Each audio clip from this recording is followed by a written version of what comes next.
How did you feel your speech went? I thought it went great. I mean, it was a ton of fun. I mean, people were energized. They were excited. I mean, I had a blast. I felt on top of the world. And I thought it was vintage Ted Cruz, but I sensed, and a number of people said this, that you almost seemed to be playing it safe. Was that because you recognized that for many people in America, this was the first time they were seeing you, and maybe you thought, let me keep it sort of a little middle of the road. I don't want to go too far. Did you intentionally do that? well, I wouldn't frame it that way. What I would say is that I was trying to explain what this election is all about in a way that would bring people on board and cause them to vote against Obama. I mean, I think the stakes are huge, and we need to be talking about them in a way that makes it real to people, and not people like you and me who are following this every day, but people who may not be, and to make them understand just how important this election in November is for them. Well, take this the right way. Ted Cruz is our guest, and because we're friends, I will say this, and maybe I shouldn't. But you were doing an interview with Greta last night, and she had been irritating me the whole night because she had Chuck Grassley on, and all she wanted to talk about was the rumor of Chuck Grassley pushing Liddy Dole off the couch in '96 so that he could be in on the picture. And the story goes that Bob Dole's the one that asked Liddy to move, but who cares? I mean, it was such inside baseball. But she asked you a question. Kind of about your background, and you started into the story of your dad. And take this the right way. I groaned, and I said, "Oh no, I already know that story." And my wife said, "Shut up! This is the first time America is seeing him. You love that story." And I said, "You're right. It's sort of like your buddy that has this great war story of how he got shot in Vietnam, and you've heard it 1,000 times, but you forget. It's the best story anybody's ever heard." And when she said that, I said, you're absolutely right. America needs to hear this story. I've just been with Ted so long, and I know the story so well, but it's true. This was America's first impression, and it is. It's a compelling family story. And not only is it a good stump story, it's a big part of who you are. And so I guess with that being said, I was glad you told that story. Instead of something new and different, it's a big part of who you were, and I think people saw that. Well, Michael, thank you. I feel your pain, and you can know that as tough as it might be for you, I can promise you, Heidi, my wife, has heard the story so many times, and even worse, she has to laugh at the same lousy jokes. Bless her over and heart. over She's and over such a good sport. Well, I thought you did a fantastic job. Who have you met at the convention that you just go, wow, I got to meet this cool person? Ted Cruz is our guest. I've spent most of the time just visiting with a lot of the delegates. I mean, it hasn't been a lot of, big famous muckety-mucks. It has been people from all over the country who are they're really excited. I mean, well, you realize you're now officially a big muckety-muck, right? Well, Other people you're a big muckety-muck to them. I interrupted you. You went after the speech and spoke to the Texas delegation. Tell us about that, and particularly, I hope it doesn't become a distraction, but the Texas delegation was a little upset, not a little, was very upset with Romney's folks. Has that been fixed?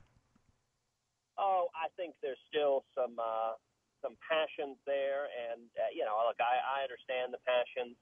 What I'm urging folks is that we got 68 days till an election in November, and we've got to stay focused on winning this election and on defeating Barack Obama. What kind of reaction are you getting, Ted Cruz is our guest, from Republicans around the country who knew nothing about you, and now you're the, at least odds-on favorite? You still have to run a great race. You still have to win. But here's this guy with a great story who could be the next senator from Texas, and they'd never heard of you. Yeah. What are people around the country saying to that? It's been really, really positive. So I just left from speaking to, let's say I've gone and spoken to the Utah delegation, the Iowa delegation, and the Alabama delegation. And all of them, I mean, the reception was, incredibly warm, and it's interesting. We're excited and engaged in the Texas race. Texas has always had, I think, an important role nationally, and it was remarkable the number of people who were watching this race and who were encouraged in their own races, their own fights within their own state about the power of the grassroots, because this was such a dramatic grassroots victory that I think it encouraged conservatives all over the country. Ted Cruz is our guest. My wife and I had a long conversation last night after your Greta interview because I noticed that Greta was trying to do what liberals always try to do, and that is go to the lowest common denominator. She started in on the Hispanic issue, as if you're the national spokesman for Hispanics and what Hispanics think. And it was very aggravating for me because that clearly meant she doesn't know you because you're just an American and a Texan. But do you sense that people are really trying to push you into that? Hey, you'll speak for the Hispanics, and we'll have Alan West speak for the blacks, and then Nikki Haley will speak for the immigrants and the women. Do you sense they're trying to push you into that? Oh, look, I think there's always some of that in the national conversation, but I'm just trying to keep my focus on what I think matters, and what I think matters is that our country is at a critical turning point. We're going broke, and we got to get back to free markets, individual liberty, and the Constitution, and that's where I go over and over to.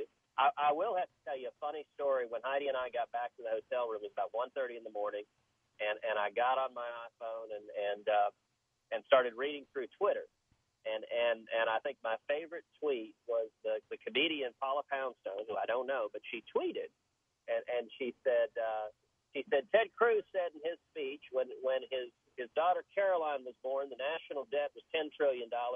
Now it's $16 trillion. What the heck did she do? Yeah, I don't know that you're going to want to quote her very much because I know a lot more about her. But I will say this: in our hotel room, Heidi and I were cracking up laughing at that tweet. Yeah, well, you did a good job. You continue to make us proud. I can't wait till you're in Washington, D.C. Keep up the good work. We'll look forward to you coming back to Texas and hitting the hustings. And maybe at some point between now and November we can do a big event where folks for very little money can come out and we can raise some money, but also more people get to meet you and shake your hand. Keep up the good work. Our love to Heidi. We'll definitely do it. Thanks so much, Michael. All right. I said when that race started heating up that Texas had a chance to make history, and I didn't know that we could pull it off. I did not know that this state could pull it off, but I'll be doggone if you didn't do it. I saw people get excited over that race, our listeners that had never been that excited about a race before. All right, we'll talk about what you saw last night, but I got a little treat for you, a little slice of Portlandia. I went down to Pioneer Square yesterday and interviewed the protesters. They're always protesting something. They're protesting fluoride in the water. It's not what they're protesting, it's how. Wait till you hear this audio.